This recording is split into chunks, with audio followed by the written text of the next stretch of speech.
من ذکر او انثی وہو مؤمن فلنحینہ حیاۃ طیبہ، کہ جو بھی اپنے عمل کو اچھا بنائے گا، مرد ہو یا عورت ہو، بشرطے وہ مومن ہو، تو اللہ تعالیٰ وعدہ کر رہا ہے کہ اس کو دنیا میں پاکیزہ زندگی دی جائے گی، حیاۃ طیبہ ملے گی، اس کو پاک زندگی ہوگی اس کو۔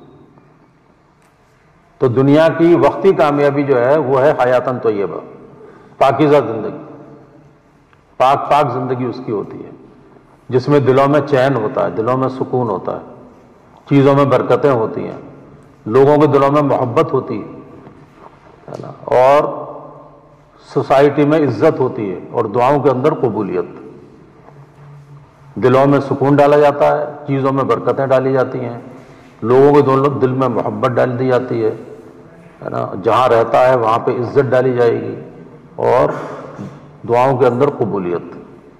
یہ مرنے سے پہلے انسان کو ملتا ہے، اور جس وقت مرنے کا وقت آتا ہے، انسان کی دنیا سے جانے کا وقت آتا ہے، تو اس وقت میں ساری چیزیں چھوٹتے ہیں، یہاں تک کہ بدن کے کپڑے بھی اتارے جاتے ہیں، چشمہ، گھڑی، انگوٹھی، ہر چیز اتاری جاتی ہے، اور انسان کو ایک کفن میں لپیٹ کے اور قبر میں رکھ دیا جاتا ہے۔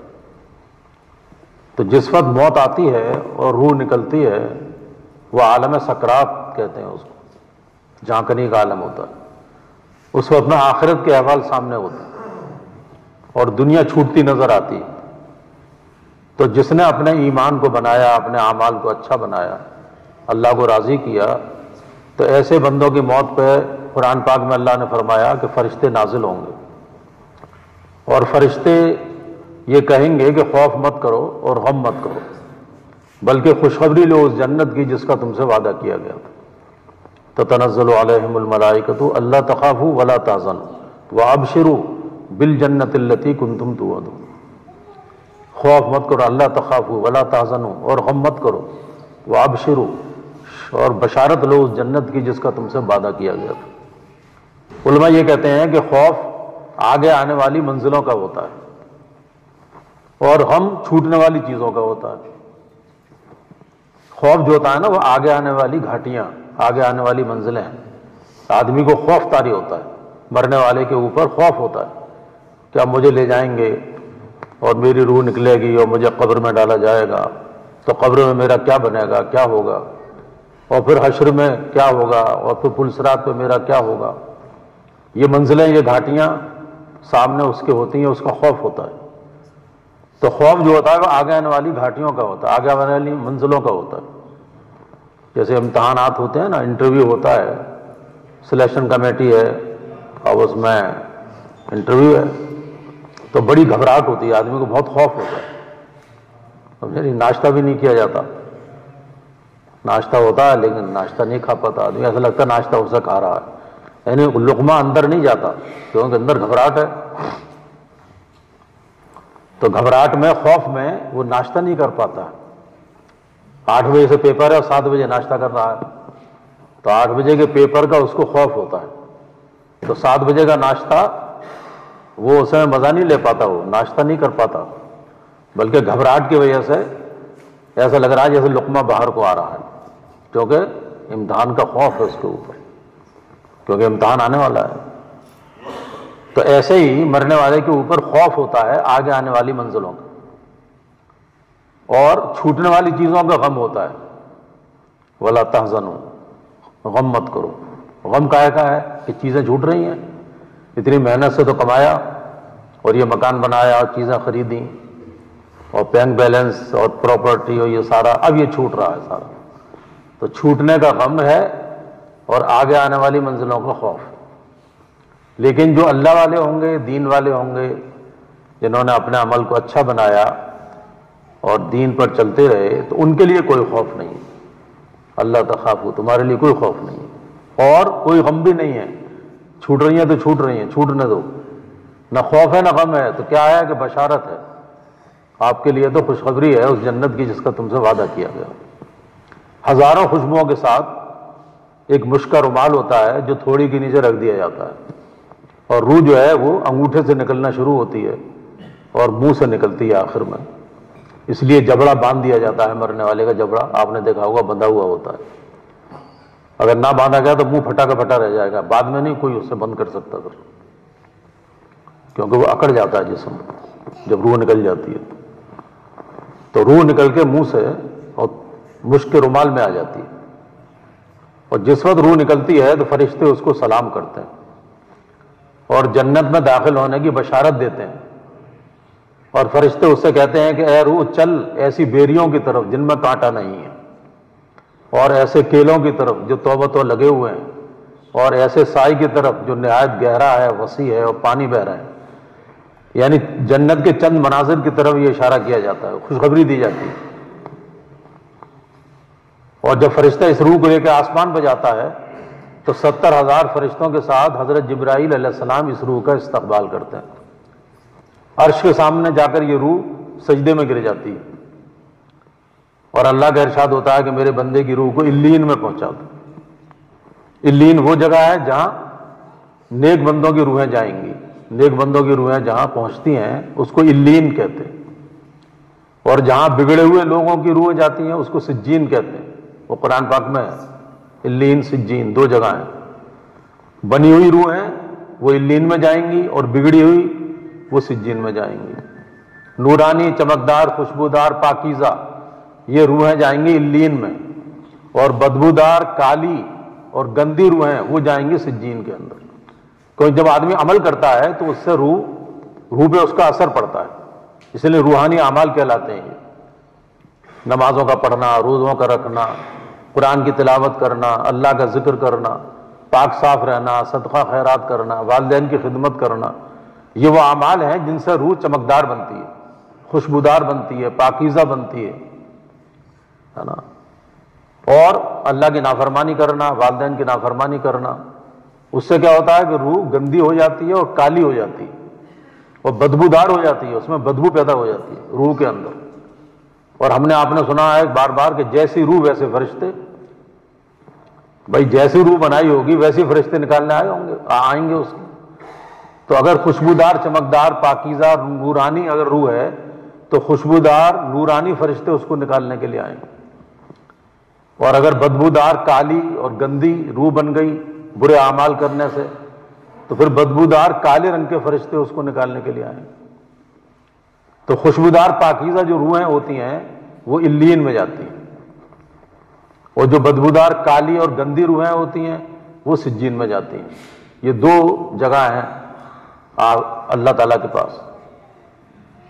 تو یہ بنی ہوئی روح ہے، اس نے روح کو بنایا اپنی عمل کے ذریعے سے۔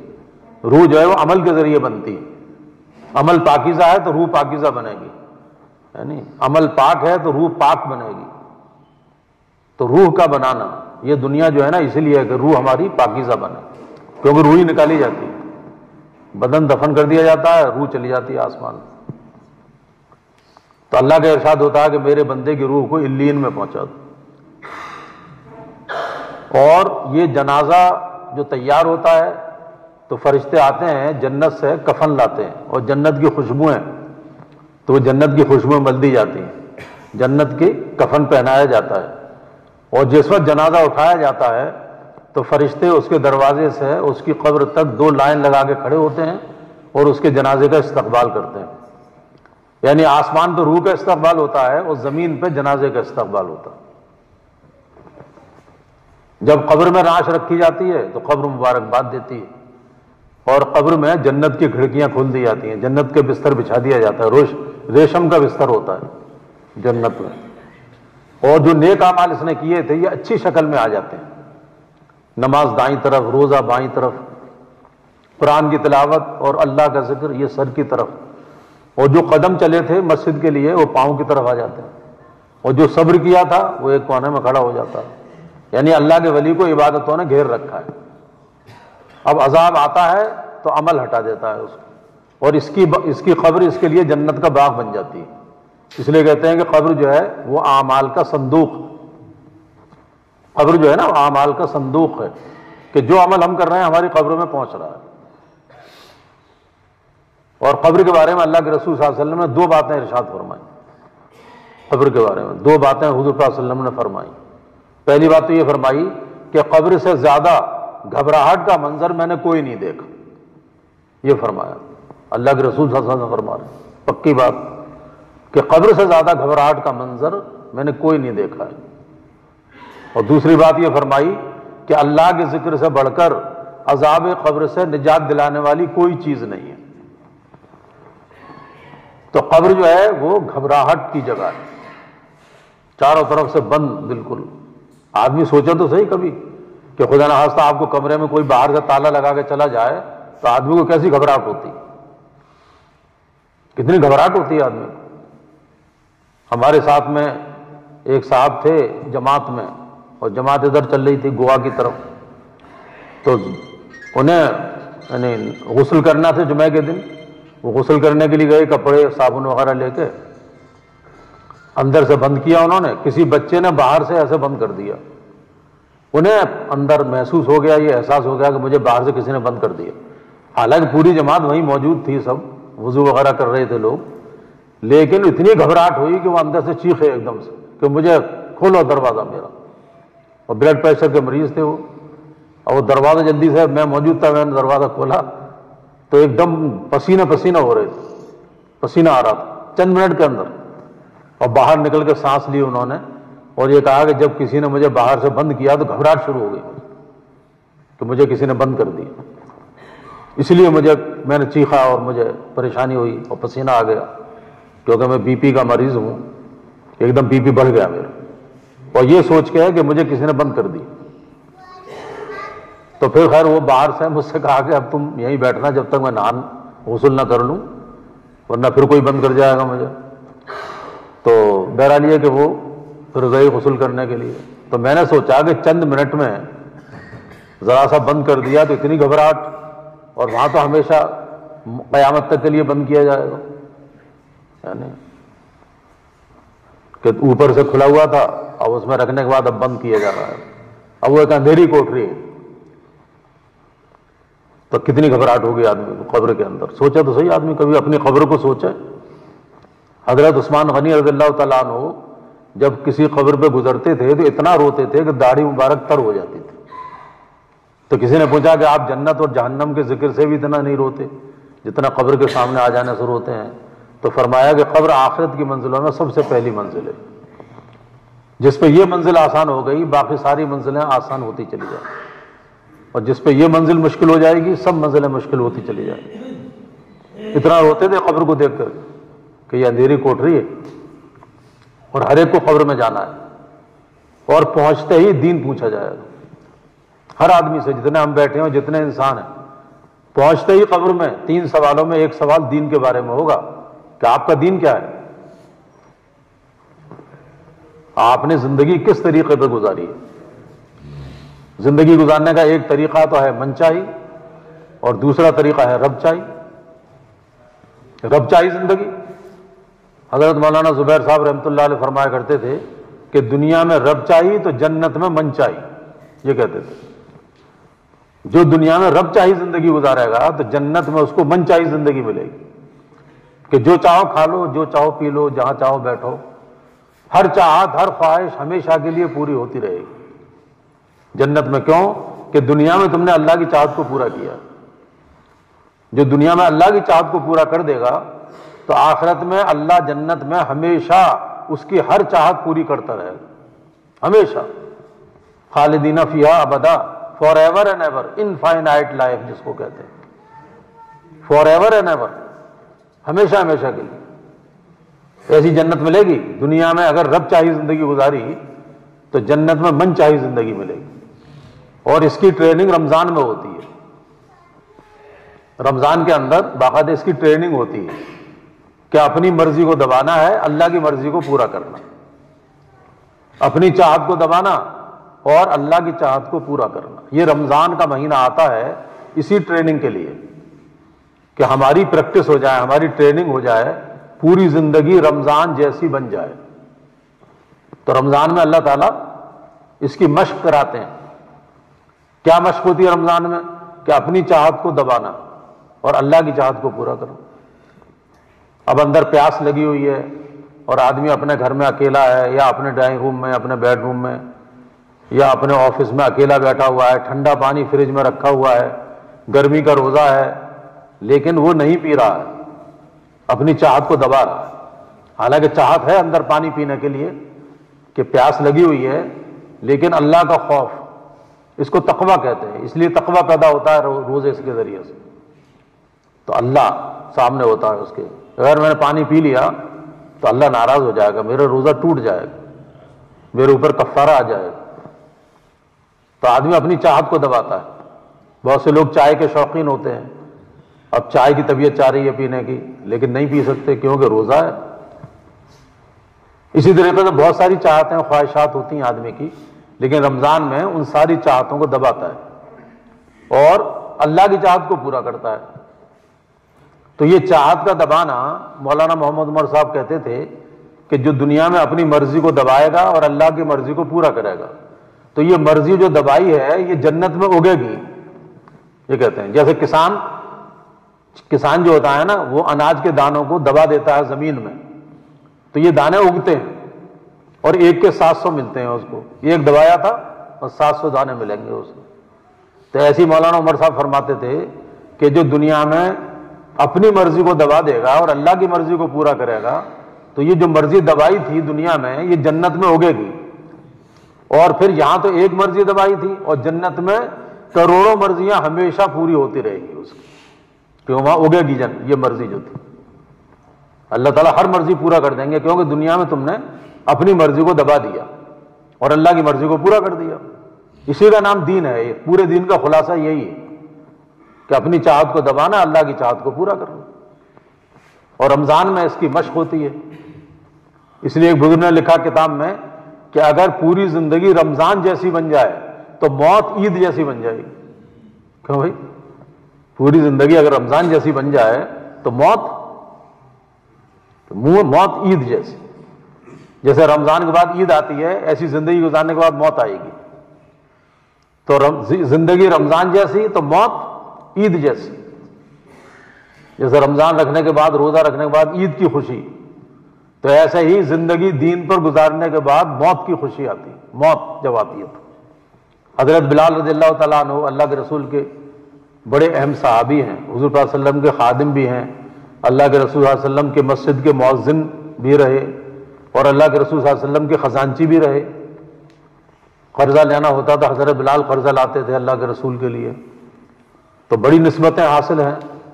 اور جب ان کا انتقال ہونے لگا تو بیوی کہنے لگی کہ افسوس کہ تم جا رہے ہو، افسوس کہ تم جا رہے ہو۔ بیوی رو رہی ہیں، ظاہر ہے شوہر کے انتقال میں بیوی روتی ہی ہے۔ تو جس وقت انتقال ہو رہا ہے حضرت بلال رضی اللہ تعالیٰ عنہ کا، تو بیوی کہہ رہی ہیں کہ افسوس تم جا رہے ہو۔ تو بلال رضی اللہ عنہ کیا کہہ رہے ہیں؟ بلال کیا کہہ رہے ہیں کہ کیسی خوشی کی بات ہے، کیسی مزے کی بات ہے کہ آپ جا رہے ہیں، اللہ کے رسول سے ملیں گے اور ان کے صحابہ سے ملیں گے۔ یہ ہے موت۔ جن کی تیاری ہو چکی تھی ان کی موت ایسے آتی ہے کہ اگر رمضان کے پیٹرن پہ آ جائے زندگی، رمضان والی ترتیب پہ آ جائے، تو پھر موت کے وقت ایسی خوشی ہوگی جیسے کہ عید کی خوشی ہوتی ہے۔ اور عید کی خوشی اسے ہوتی ہے جس نے روزے رکھے ہیں۔ کہو بھائی، اور جس نے روزے رکھے ہی نہیں تو اس کے لیے تو سارے چاند برابر ہیں، چاند نکلتا رہے اس کے اوپر کیا اثر پڑ رہا ہے؟ جس نے روزے ہی نہیں رکھے، تو جس نے روزے رکھے ہوتے ہیں نا اس کو خوشی ہوتی ہے عید کی کہ بھئی عید آنے والی، عید آئے گی۔ کیوں کہ میں نے روزے رکھے ہیں۔ عید کا دن جو ہے نا وہ بدلہ لینے کا دن ہے، بدلہ لینے کا دن۔ اور اس لیے عید کی رات جو ہے نا وہ لیلۃ الجائزہ کہا جاتا ہے کہ بھئی بدلے کی رات ہے۔ یہ اللہ تعالیٰ اعلان کرتے ہیں، بخشش کا اعلان کرتے ہیں کہ میرے بندوں نے، میری باندیوں نے روزے رکھے ہیں، تراویحاں پڑھی ہیں، صدقہ خیرات دیا ہے، اس کے بدلے میں اپنی رضا ان کو دیتا ہوں۔ اللہ تعالیٰ فرشتوں کو گواہ بناتے ہیں اور مجمع کی مغفرت کی جاتی ہے۔ تو عید کا دن آتا ہے جو محنت کی ہے اس کا بدلہ لینے کے لیے۔ اور اللہ کے رسول اللہ تعالیٰ بھی ارشاد فرماتے ہیں، فرشتوں سے کہتے ہیں کہ کیا بدلہ ہے اس مزدور کا جو اپنی مزدوری پوری کر چکا ہو؟ کیا بدلہ ہے اس کا جو اپنا کام پورا کر چکا ہو؟ تو فرشتے جواب دیتے ہیں کہ اللہ تعالیٰ اس کا بدلہ یہی ہے کہ اس کی مزدوری پوری دے دی جائے۔ تو اللہ تعالیٰ اعلان کرتا ہے، مغفرت کا اعلان کرتا ہے۔ تو میں یہ عرض کر رہا تھا کہ رمضان کی ترتیب پہ جب زندگی آ جاتی ہے تو موت جو ہے وہ عید کا چاند بن جاتی ہے، موت عید جیسی ہو جاتی ہے، کیونکہ تیاری ہو چکی ہے، محنت کر لی۔ اب ایک صحابی کے برچھا مارا اور ان کا خون کا فوارہ نکلا، ان کا خون کا فوارہ نکلا، اور ان کی زبان سے کیا نکلا؟ زبان سے یہ نکلا کہ رب کعبہ کی قسم میں تو کامیاب ہو گیا۔ یہ دیکھیے آپ، کوئی معمولی بات ہے یہ کہ برچھا مارا جا رہا ہے اور وہ شہید ہو رہے ہیں اور خون کا فوارہ نکل رہا ہے، اور زبان سے کیا نکل رہا ہے کہ زبان سے یہ نکل رہا ہے کہ رب کعبہ کی قسم میں تو کامیاب ہو گیا۔ تو مارنے والے کو حیرت ہوئی، جنہوں نے برچھا مارا تھا ان کو حیرت ہوئی کہ یہ کون سی کامیابی ہے کہ آدمی کے خون کا فوارہ نکلا، میں نے برچھا مارا اور وہ جاں بحق ہوئے، وہ شہید ہوئے، اور ان کی زبان سے یہ بات نکلی کہ رب کعبہ کی قسم میں تو کامیاب ہو گیا۔ یہ کون سی کامیابی ہے؟ تو بعد میں ان کو بتایا کہ یہ جنت کی کامیابی ہے، یعنی یہ جنت ملے گی اس پہ آخرت میں۔ تو اس پہ وہ مسلمان ہو گئے تھے، مارنے والے جنہوں نے مارا تھا انہوں نے کلمہ پڑھ لیا کہ جنت اتنی بڑی چیز، جنت اتنی بڑی چیز ہے جس کے لیے آدمی جان دے رہا ہے اور خوشی خوشی جان دے رہا ہے، اور جان کے بعد بھی یہ نہیں کہہ رہا کہ میں ناکام ہو گیا، میں مطلب ختم ہو گیا، میں ہلاک ہو گیا، بلکہ یہ کہہ رہا ہے کہ میں تو کامیاب ہو گیا۔ حالانکہ جان جا رہی ہے، جان سے زیادہ قیمتی کوئی چیز نہیں ہے آدمی کے نزدیک، وہ قیمتی چیز بھی جا رہی ہے، لیکن وہ قیمتی چیز جا رہی ہے اس سے بھی زیادہ قیمتی چیز کے لیے، یہ ہے اللہ تعالیٰ نے جان و مال کو خرید لیا ہے جنت کے بدلے میں۔ یعنی جنت کی بھی حیثیت نہیں ہے، جنت اس کی جان کی بھی حیثیت نہیں ہے، اس لیے کہتے ہیں مال اور جان، جب اس کا مقابلہ ہوتا ہے تو آدمی مال دے کے جان بچاتا ہے۔ کیوں بھائی؟ مال اور جان کا اگر مقابلہ ہوگا تو کیا ہوگا کہ آدمی مال دے دے گا، جان بچائے گا، لیکن جان اور ایمان کا مقابلہ ہوگا تب کیا کریں گے؟ بھائی مال دے گا تو جان بچائی، لیکن جان اور ایمان کا مقابلہ ہوا تو اب کیا کرنا ہے؟ اب کیا کرنا ہے کہ اب جان دے کے ایمان بچانا ہے، کیونکہ ایمان کی بنیاد پر تو جنت ملے گی، ایمان کی بنیاد پر جنت میں داخلہ ہوگا، اس لیے ایمان جان سے بھی زیادہ قیمتی ہے، کیونکہ اس کے ذریعے آدمی جنت والا بنے گا، ایمان کے بغیر جنت نہیں ملے گی۔ ایمان جنت کا ویزا ہے، ایمان جو ہے نا وہ جنت کا ویزا ہے، جیسے ویزا اسٹیمپ ہو جاتا ہے تو آدمی کو انٹری مل جاتی ہے، کسی بھی ملک میں جانا ہو تو سب سے پہلے ویزا لینا پڑتا ہے، ویزا لینا پڑتا ہے، کسی بھی ملک میں جانا ہو ویزا ہونا چاہیے، اور وہ بھی ویلڈ ویزا ہو، ویلڈ، اس کے اوپر اسٹیمپ ہو، ایئرپورٹ پہ جا کے فوراً ویزا دیکھا جائے، پاسپورٹ اور ویزا۔ اب ویزا اگر ویلڈ ہے تو پھر آدمی کالا ہے، چھوٹے قد کا ہے، بے پڑھا لکھا ہے، پھر ایسے نہیں دیکھا جائے، اور بھائی کیسا بھی ہے، ویزا ویلڈ ہونا چاہیے، ویزا دیکھتے انٹری مل جاتی ہے۔ اور اگر ویزا نہیں ہے پاسپورٹ پہ تو آدمی خوبصورت ہے، لمبا چوڑا ہے، پڑھا لکھا ہے نا، اور بہت اچھا سامان اس کے ساتھ ہے، اس کی کوئی حیثیت نہیں، اگر ویزا نہیں ہے تو اس کو ریفیوز کر دیا جائے گا، آپ جائیے واپس، ویزا لے کے آئیے، بغیر ویزے کے انٹری نہیں ملے گی ملک کے اندر، یہ دنیا کا بھی قانون ہے۔ تو ایسے ہی میرے پیارے بھائیوں ایمان چیک کیا جائے گا، ایمان ہے اصل ایمان، اندر ایمان کا بنانا، یقین کا بنانا، جس پر پورے دین کی تعمیر ہوتی ہے۔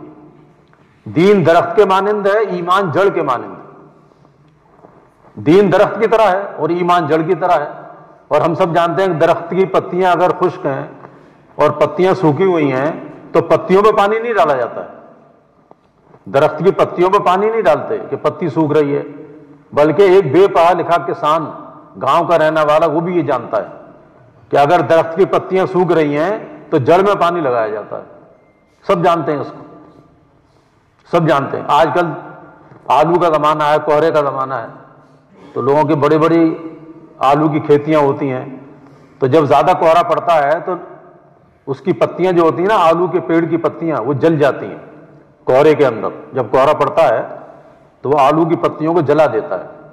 تو ہمارے ایک عزیز ہیں، وہ بڑے پیمانے پہ کھیتی کرتے ہیں آلو کی، 500 بیگھا 700 بیگھا کھیتی ہوتی ہے ان کی۔ تو انہوں نے ایک مرتبہ دعا کرنا ہمارا آلو کی فصل بچ جائے، تو میں نے کیا مطلب کہ کوہرا نہ پڑے، زیادہ کوہرے میں ہمارا نقصان ہو جاتا ہے۔ تو میں نے کہا جب کوہرا پڑتا ہے پتیاں جل جاتی ہیں تو آپ کیا کرتے ہیں؟ تو یہ کہتے ہیں کہ ہم پانی لگاتے ہیں، آلو کے کھیت میں پانی لگاتے ہیں۔ تو پانی سے وہ نقصان کسی حد تک بچ جاتا ہے. اگر پانی لگ جائے تو کوہرے کا اثر منیمائز ہو جاتا ہے. تو میں نے دیکھو ایک کسان بھی جانتا ہے اس بات کو کہ پتیاں جل رہی ہیں, پتیاں سوکھ رہی ہیں, تو پتیوں پہ پانی نہیں ڈالتے بلکہ جڑ میں پانی لگاتے ہیں, تو پتیاں خود بخود ہری بھری ہو جاتی ہیں. یہ ایک نظام ہے اللہ تعالیٰ کا. تو ایسا ہی جب ایمان کی محنت ہوگی, یعنی جڑ کی محنت ہوگی, تو پھر پورا دین کا درخت ہرا بھرا ہوگا, پورا دین زندہ ہوگا جب ایمان بنے گا, دل کے اندر یقین کا بننا. اور ایمان کا مطلب یہ ہے کہ یقین ساری مخلوقات سے نکل کے ایک اللہ کی ذات میں آ جائے, ساری مخلوقات سے یقین نکل جائے اور ایک اللہ کی ذات میں یقین جم جائے کہ کرنے والی ذات ایک اللہ کی, یعنی کامیابی ناکامی, عزت اور ذلت, موت اور حیات, نفع اور نقصان, یہ صرف ایک اللہ کے ہاتھ میں. دنیا میں جو کچھ ہوا ہے وہ ایک اللہ کے فیصلے سے ہوا ہے, اور جو ہو رہا ہے اس وقت وہ بھی اللہ کے فیصلے سے ہو رہا ہے, اور آئندہ جو کچھ ہونے والا ہے وہ ایک اللہ ہی کے فیصلے سے ہونے والا ہے. ساری دنیا کے انسان اور جنات مل کر اگر کسی کو نقصان پہنچانا چاہیں اور اللہ نہ چاہے تو سب مل کر کے اس کو نقصان نہیں پہنچا سکتے. اور ساری دنیا کے انسان مل کر اور جنات مل کر اگر کسی کو نفع پہنچانا چاہیں اور اللہ نہ چاہے تو اللہ تعالیٰ کے نہ چاہتے ہوئے ساری دنیا کے انسان مل کر اس کو نفع ہی پہنچا سکتا ہے. کسی درخت کی کسی پتی کو سارے انسان مل کے ہلا نہیں سکتے ہیں جب تک کہ اللہ نہ چاہے. وہ ایسی طاقت ہے, وہ ایسی قدرت والا ہے. کسی کے پاس کچھ بھی نہیں ہے لیکن اللہ اگر اس کے ساتھ ہے تو سب کچھ, اور کسی کے پاس سب کچھ ہے لیکن اللہ نہیں تو کچھ بھی نہیں. یعنی سب کچھ کے ساتھ اگر اللہ نہیں تو کچھ بھی نہیں, اور کچھ بھی نہیں کے ساتھ اگر اللہ ہے تو سب کچھ ہے. کسی کے پاس کچھ بھی نہیں ہے لیکن اللہ ساتھ ہے اس کے, اللہ اس سے راضی ہے تو سب کچھ ہے انجام کے اعتبار سے. فرعون کے پاس سب کچھ تھا لیکن اللہ نہیں تھا ساتھ میں, تو کیا ہوا انجام اس کا؟ اس کا انجام کیا ہوا کہ اللہ نے پانی میں ڈبو دیا اور اس کی ناکامی کو پوری دنیا میں بیان کیا جا رہا ہے, پوری دنیا کے اندر. یعنی ایک بزرگ تھے ہمارے بزرگوں میں, قاری ظہیر صاحب, وہ عام طور پہ وہاں بنگلے والی مسجد میں کارگزاری لیا کرتے تھے, اور بڑا مزاحیہ انداز تھا ان کا, اور اس میں دین کی باتوں کو مزاحیہ انداز میں سمجھا دیتے تھے. تو وہ ایک دن ایسی بولے اپنے بیان میں کہ بھئی جب تک ہمارے ساتھی فرعون کو ڈبو نہ دیں اور قارون کو دھسا نہ دیں اس وقت تک ان کا بیان پورا نہیں ہوتا. تو کہنے کا مطلب یہ کہ پوری دنیا میں جتنے بیانات ہو رہے ہیں ہر بیان میں فرعون ڈوب رہا ہے. پوری دنیا کے اندر لاکھوں جگہ بیان ہو رہا ہے, کہیں گشت ہو رہا ہے, کہیں جماعتیں گشت کر رہی ہیں, مقامی کام میں گشت ہوتا ہے, پوری دنیا کے اندر لاکھوں جگہ اور بیان ہو رہا ہے. اور بیانات میں بھی ہم نے باہر ملکوں میں بھی دیکھا کہ وہ جو باہر والے بیان کرتے ہیں وہ بھی ناکامی کو, فرعون کی ناکامی کو بیان کرتے ہیں اور قارون کی ناکامی کو, کیونکہ ایک حکومت والا ہے ایک مال والا ہے. ملک اور مال یہ دو چیزیں ہیں, اسی کو دنیا کہتے ہیں. دنیا کا نچوڑ ہے ملک اور مال, پاور اور کیپیٹل, یہ دو چیزیں ہیں, اسی کا نام دنیا ہے. مقام مل جائے اور مال مل جائے, اور مقام کی محبت, مقام کی چاہت مال سے بھی زیادہ ہوتی ہے آدمی کے اندر. حب جا کہتے ہیں اس کو, جتنی محبت مال سے اس سے زیادہ اس کے مقام چاہتا ہے آدمی. اس لیے ذرا سا مال جب ہو جاتا ہے نا تو آدمی مال خرچ کر کے مقام حاصل کرنے کی محنت کرتا ہے. کوئی مقام ملنا چاہیے, مال تو آ گیا, اب تو اگلی چیز ملے, وہ کیا ہے مقام. تو مال کو قربان کرتا ہے اس مقام کے لیے. کروڑوں روپے خرچ کر دیتے ہیں لوگ کہ ہم بڑے بن جائیں سوسائٹی میں. تو بڑا بننے کی چاہت, مقام کی چاہت, یہ دو ہی چیز دنیا, انہی دو چیزوں کا نام دنیا ہے, ملک اور مال, مقام اور مال. اور ان دونوں کی حقیقت کو بیان کر دیا گیا کہ پوری دنیا کا مال, پوری دنیا کا مال, پوری دنیا کی دولت اور پوری دنیا کی زیب و زینت اللہ کی نظر میں یہ مچھر کا پر ہے, بلکہ مچھر کے پر کے برابر بھی نہیں ہے. پوری دنیا کی زیب و زینت اور مال و دولت اللہ کی نظر میں مچھر کے پر کے برابر بھی نہیں ہے. اور پوری دنیا کی طاقت, پوری دنیا کی طاقت وہ اللہ کی نظر میں مکڑی کا جالا ہے. مکڑی کا جالا اور مچھر کا پر, بھئی یہ دو ہیں, دونوں کی حقیقت یہ ہے. حضرت مولانا محمد عمر صاحب فرماتے تھے کہ پوری دنیا کا زر مچھر کا پر اور پوری دنیا کا زور مکڑی کا جالا. یہ کہتے ہیں زر اور زور یہ دو چیزیں ہیں، مال اور ملک، زر اور زور. تو مولانا فرماتے تھے کہ پوری دنیا کا زر مچھر کا پر اور پوری دنیا کا زور مکڑی کا جالا. زر اور زور، مال اور ملک، یہ دو چیزیں ہیں، اسی کا نام دنیا ہے. اور دونوں کی حقیقت کو اللہ نے بیان کیا ہے. تو فرعون کو ملک دیا اور قارون کو مال دیا. یہ دو نمونے قرآن پاک کے اندر، ان کا رزلٹ ڈکلیئر ہو گیا، ان کا انجام قرآن میں ڈکلیئر کر دیا کہ یہ ملک اور مال والے ناکام ہو گئے. کیوں ناکام ہوئے؟ کہ انہوں نے اللہ کی بات نہیں مانی، نبی کی بات نہیں مانی، اللہ کو اپنے ساتھ نہیں کیا، اللہ کو راضی نہیں کیا، اس لیے یہ ملک اور مال والے ناکام ہو گئے دنیا کے اندر. اور ان کی ناکامی کو لاکھوں جگہ بیان کیا جاتا ہے روزانہ لاکھوں جگہ بیان ہوتے ہوں گے روزانہ، اور ہر بیان میں فرعون ڈوب رہا ہے اور قارون دھس رہا ہے، ہر بیان کے اندر. یہ دیکھیے آپ، پوری دنیا میں ان کی ناکامی کو بیان کیا جا رہا ہے تاکہ پوری دنیا اچھی طرح سمجھ لے کہ کامیابی کا ضابطہ ملک اور مال نہیں ہے، بلکہ کامیابی کا ضابطہ ایمان اور اعمال. ملک اور مال سے زندگی نہیں بنے گی، بلکہ ایمان اور اعمال سے زندگی بنے گی. زندگی بنانے والی ذات اللہ کی ہے، زندگی اللہ بناتا ہے، اور وہ حضور پاک صلی اللہ علیہ وسلم کے طریقے پر بناتا ہے. ملک اور مال کے طریقے پر نہیں بناتا، بلکہ اللہ زندگی بنائے گا اور حضور پاک صلی اللہ علیہ وسلم کے طریقے پر بنائے گا. یہ ہے اصل سبق ہمارا. اپنا ہمارا سبق یہ ہے کہ زندگی اللہ بناتا ہے اور حضور پاک صلی اللہ علیہ وسلم کے طریقے پر زندگی بناتا ہے. چنانچہ ہمیں وہ طریقے سیکھنے ہیں جن طریقوں پر زندگی بنتی ہے. ایک اللہ کی ذات سے ہونے کا یقین دل میں پیدا کرنا. بڑوں سے سنا ہے کہ حضرت مولانا یوسف صاحب رحمۃ اللہ علیہ نے ایک اجتماع میں فرمایا، اور یہ فرمایا کہ یہ ایک کام ہے اور اس کا مقصد کیا ہے کہ کام کرتے کرتے کام کرنے والوں کا یقین اس ذات پر آ جائے جہاں سے سارے کام بنتے ہیں. بس سارا نچوڑ یہ ہے، سارے کام کا نچوڑ یہ ہے کہ کام کرتے کرتے کام کرنے والوں کا یقین اس ذات کے اوپر آ جائے جہاں سے سارے کام بنتے ہیں. کاموں کو بنانے والا تو وہ ہے، ایک اللہ کی ذات ہے جو کاموں کو بناتا ہے. کامیابی ناکامی، عزت اور ذلت، موت اور حیات، نفع اور نقصان، صحت اور بیماری ایک اللہ کے ہاتھ ہے. وہ ہے اصل. اس کی ذات سے ہونے کا یقین، اس کی صفات کا یقین، اس کی طاقت کا یقین، اس کی قدرت کا یقین، اس کے غیبی خزانوں کا یقین، اس کی پکڑ کا یقین، قیامت کے دن اس کے سامنے پیش ہونے کا یقین، یہ دل کی گہرائی میں اتر جائے تو پھر یہ ایمان کی طاقت بنتی ہے. اور یہ ایمان کی طاقت پھر دین میں طاقت پیدا کرتی ہے. وہی جڑ والی بات کہ جڑ میں پانی لگے گا، کھاد ڈالی جائے گی جڑ میں، تو پورے درخت میں طاقت پیدا ہو جائے گی، پورا درخت ہرا بھرا ہو جائے گا. تو جب ایمان کی محنت کی جاتی ہے جو دعوت کے ذریعے سے ہوتی ہے، دعوت کی محنت، دعوت کا ماحول، اس سے ایمان قوی بنتا ہے، ایمان کی طاقت پیدا ہوتی ہے. اور جتنا ایمان بنتا ہے اتنی تقویٰ بنتا ہے. جتنا ایمان کی طاقت بنے گی اندر دعوت والے ماحول میں، اتنا ہی تقویٰ تیار ہوتا ہے، اللہ کا خوف، اللہ کا ڈر. اور ایمان کی طاقت آدمی کو دین پر چلاتی ہے، اور تقویٰ جو ہے یہ گناہوں سے روکتا ہے. یعنی دین پر چلانے کی طاقت، دین پر چلنے کی طاقت اور گناہوں سے بچنے کی طاقت، یہ دونوں طاقتیں اندر پیدا ہو جاتی ہیں جب آدمی اللہ کے راستے میں دعوت کے ماحول میں وقت لگاتا ہے.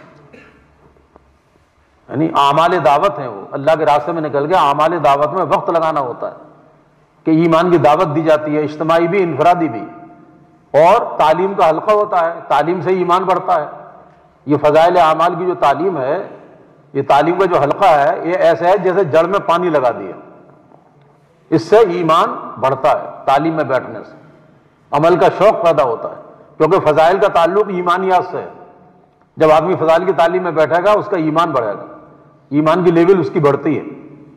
تو تعلیم کا حلقہ ہوتا ہے اللہ کے راستے میں نکل کر کے، ہے نا. اور پھر ذکر اور عبادت اس میں لگتا ہے آدمی، اور پھر خدمت کرتا ہے نا.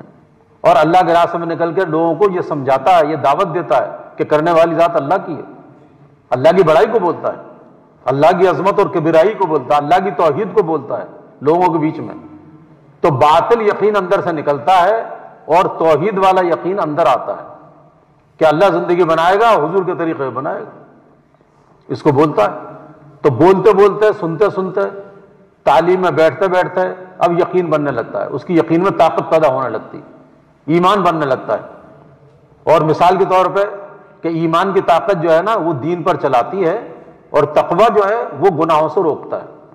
تو بڑی اچھی مثال دی، جیسے کار ہوتی ہے تو کار میں ایکسیلیٹر ہوتا ہے اور بریک ہوتا ہے ایکسیلیٹر اور بریک، تو ایکسیلیٹر دبانے سے تو گاڑی چلتی ہے، دوڑتی ہے، اور چلتی ہوئی گاڑی کو روکنا ہو کہ بھئی اسپیڈ بریکر آ گیا، ریڈ لائٹ آ گئی، تو چلتی ہوئی گاڑی کو روکنا پڑتا ہے۔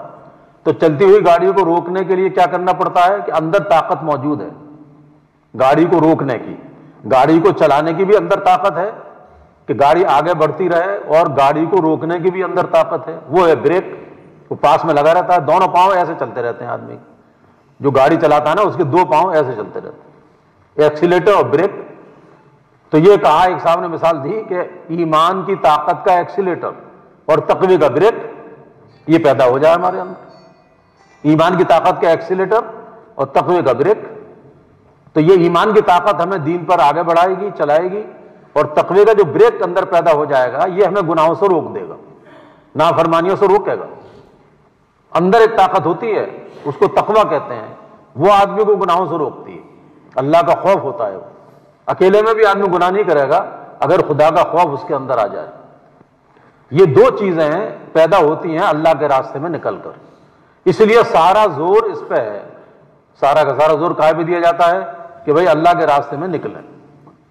یہاں پہ جو بیان ہوتا ہے نا وہ کوئی وعظ و نصیحت نہیں ہے، بلکہ وہ ایک تشکیلی بات ہوتی ہے، یعنی اپنی زندگی کو بنانے کے لیے اللہ کے راستے میں نکلنا، کہ ہماری زندگی اچھی بن جائے، ہماری زندگی ایمان والی، تقوی والی بن جائے، دین والی بن جائے، تاکہ ہم دنیا اور آخرت میں کامیابی حاصل کرنے والے بن جائیں، کیونکہ کامیابی دین پر ملے گی، اور دین میں طاقت آئے گی ایمان کی طاقت کے بعد، اور ایمان میں طاقت پیدا ہوتی ہے اللہ کے راستے میں نکل کر، دعوت کے ماحول میں۔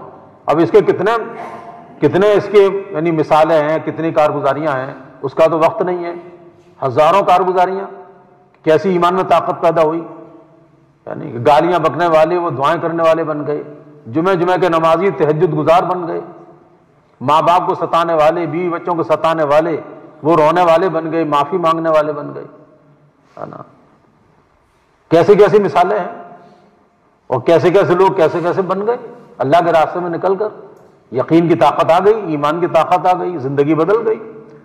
تو سارا زور اس پہ ہے کہ ہم اپنے ماحول کو بدلیں۔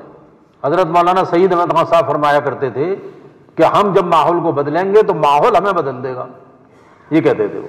ہم اپنے ماحول کو بدلیں اور اللہ کے راستے میں نکلیں، اور اللہ کے راستے میں نکل کر دعوت کے پاکیزہ ماحول کے اندر وقت لگائیں، تو دعوت کا نورانی اور پاکیزہ ماحول ہماری زندگی کو بدل دے گا۔ یہ ایسا طاقتور کام اللہ نے دیا ہے، ایسی جاندار محنت ہے یہ کہ جو آدمی کی زندگی کے ہر پہلو کو بدل دیتی ہے۔ کوئی محنت نہیں ہے دنیا میں ایسی جس سے پوری زندگی بدل جائے آدمی کی، یعنی 4 مہینے لگانے کے بعد ایسا دیکھا کہ آدمی کی ہر چیز بدل گئی، اس کی سوچ بدل گئی، پہلے کچھ اور سوچتا تھا اب اس کچھ اور سوچ رہا ہے، اس کا جذبہ بدل گیا، اندر کا جذبہ، پہلے جذبہ کچھ اور تھا اب جذبہ بدل گیا، نیت بدل گئی، اس کے اندر کی نیت، پہلے کچھ اور نیت تھی کہ خالص دنیا ہائے دنیا ہائے دنیا، اب نیت بدل گئی کہ بھئی اب تو آخرت بنانی، اب تو اللہ کو راضی کرنا ہے۔ اس کا چلنا پھرنا بدل جاتا ہے، اس کے اخلاق بدل جاتے ہیں، اس کی معاشرت میں تبدیلی آ جاتی ہے، اس کا یقین بدل جاتا ہے، اس کی نیت بدل جاتی ہے، اس کا جذبہ بدل جاتا ہے، ہر چیز پہ اثر پڑتا ہے۔ ایسی طاقتور محنت اللہ نے دی ہے، یہ کوئی اور محنت نہیں ہے جس سے کہ آدمی کی پوری زندگی بدل جائے۔ اس لیے سارا زور ہمارا اس پہ ہے کہ اللہ کے راستے میں نکل کر اور اپنے یقین کو بدلنے کی فکر کریں۔ یقین بدلے گا تو زندگی بدلے گی، اور جب زندگی بدلے گی تو حالات بدل جائیں گے۔ حالات کا بدلنا زندگی کے بدلنے پر ہے، اور زندگی کا بدلنا یقین کے بدلنے پر ہے، اور یقین کا بدلنا ماحول کے بدلنے پہ ہے۔ جب آدمی اپنے ماحول کو بدلے گا، اللہ کے راستے میں جائے گا، تو دعوت کا نورانی اور پاکیزہ ماحول اس کے یقین کو بدل دے گا، اس کی سوچ بدل جائے گی، اس کی نیت بدل جائے گی، اور پھر پوری زندگی پہ اس کا اثر پڑتا ہے، پوری زندگی بدل جاتی۔ یہاں پہ ایک بزرگ تھے تو انہوں نے خود مجھے سنایا کہ میں جب جماعت میں نہیں لگا، اس سے پہلے میرا جذبہ، میری نیت یہ تھی کہ جس ملک میں سب سے زیادہ سود ملتا ہے، سب سے زیادہ سود، سب سے زیادہ انٹرسٹ جس ملک میں ہوگا تو وہاں میں اپنا اکاؤنٹ کھلواتا تھا۔ یہ انہوں نے خود مجھے سنایا تھا۔ یہاں مزمل منزل میں ایک بزرگ رہتے تھے کہ میں باہر ملک میں تھا اور میں پیسہ کما رہا تھا، اور پیسہ کماتے کماتے پیسے کی ہرس اور ہوس اتنی زیادہ بڑھ گئی پیسے کو بڑھانے کی کہ یہ پیسہ بڑھتا رہے، تو جس ملک میں سب سے زیادہ انٹرسٹ ملتا تھا اس ملک میں اپنا اکاؤنٹ کھلواتا تھا۔ یہ حال تھا جماعت میں جانے سے پہلے۔ اور جو کہ جب میں چلے میں نکلا اور چلے میں جانے کے بعد اب یقین بدلا، جذبہ بدلا، آخرت سامنے آ گئی، اللہ آخرت سب، اب یوں کہ اندر بدل گیا سارا۔ اب واپس جب آیا تو مجھے وہ سود اور وہ انٹرسٹ ایسے لگا جیسے بچھو اور سانپ، جیسے پخانا، اتنی نفرت پیدا ہو گئی اس سے۔ یعنی کہاں پہ اتنی محبت تھی سود سے کہ میں ملکوں میں اکاؤنٹ کھلواتا تھا تاکہ زیادہ انٹرسٹ ملے مجھے، اور اب چلہ لگانے کے بعد اسی سود کی ایسی نفرت پیدا ہو گئی کہ جیسے پخانے سے نفرت ہوتی۔ یہ خود سنا رہے تھے مجھے اکیلے میں بالکل کہ سانپ اور بچھو جیسے ہوتے ہیں، ایسا لگنے لگا مجھے۔ اور یہ بتا رہے میں نے پورا سفر کیا اور پھر اس ملک میں گیا میں جہاں میرا اکاؤنٹ تھا، اور میں نے مینیجر سے کہا کہ میرا پورا اکاؤنٹ آپ نکلوائیے اور جتنا انٹرسٹ آج تک لگا ہے اسے الگ کروائیے بالکل۔ تو انہوں نے کہا کہ بھائی اس میں تو ٹائم لگے گا، ایک آدمی بٹھانا پڑے گا اور اس کی آپ کو پھر الگ سے پیسے دینے پڑیں گے، کہ میں تیار ہوں اس کے لیے، آپ بٹھائیے آدمی اور جتنے بھی چارجز ہوں گے میں اس کو دوں گا الگ سے، آپ یہ کام کرائیے میرا کہ میرا اصلی کتنا ہے جتنا میں نے جمع کیا ہے اور اس پہ انٹرسٹ کتنا ہے وہ آپ نکلوائیے سارا میرا۔ اس وقت یہ زمانہ تھا نہیں کمپیوٹر کا، آج سے 30-35 سال پہلے۔ تو اس نے بتا رہے تھے کہ اس مینیجر نے وہ آدمی بٹھایا اور اس نے سارا کیلکولیٹ کیا تو لاکھوں میں، اس وقت میں آپ سوچیے لاکھوں میں وہ انٹرسٹ نکلا۔ اور یہ بتا رہے تھے کہ وہ لاکھوں کا انٹرسٹ ایسا لگ رہا تھا مجھے جیسے یہ میرے لیے سانپ اور بچھو اور پخانا ہے میرے نزدیک۔ اس کو میں نے ٹھکانے لگایا ہے کہ یہ انٹرسٹ ہے جو اللہ کی ناراضگی کا سبب ہے، یہ اس کو ٹھکانے لگا کے اور سارا پیسہ نکال کے وہاں سے لایا تاکہ آئندہ ایک پیسہ بھی سود کا نہ لگے اس میں۔ یہ ہے چلہ 40 دن، کوئی معمولی کام ہے یہ؟ پوری زندگی کی سوچ بدل گئی، پوری زندگی کا جذبہ جو بنا ہوا تھا وہ بدل گیا ایک چلے کے اندر۔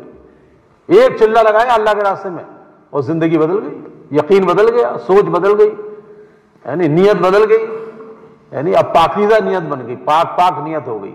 پہلے گندی نیت، گندا جذبہ، سود بڑھانے کا، انٹرسٹ لینے کا جذبہ، اب کیا ہے کہ اب پاک جذبہ بن گیا کہ بھئی مجھے اس سے بچنا ہے، یہ اللہ کی نافرمانی کا سبب ہے، سود نہیں لینا مجھے، انٹرسٹ نہیں لینا ہے کیونکہ ہلاک ہو جاؤں گا میں تو برباد ہو جاؤں گا اگر میں نے سودی کاروبار کیا تو۔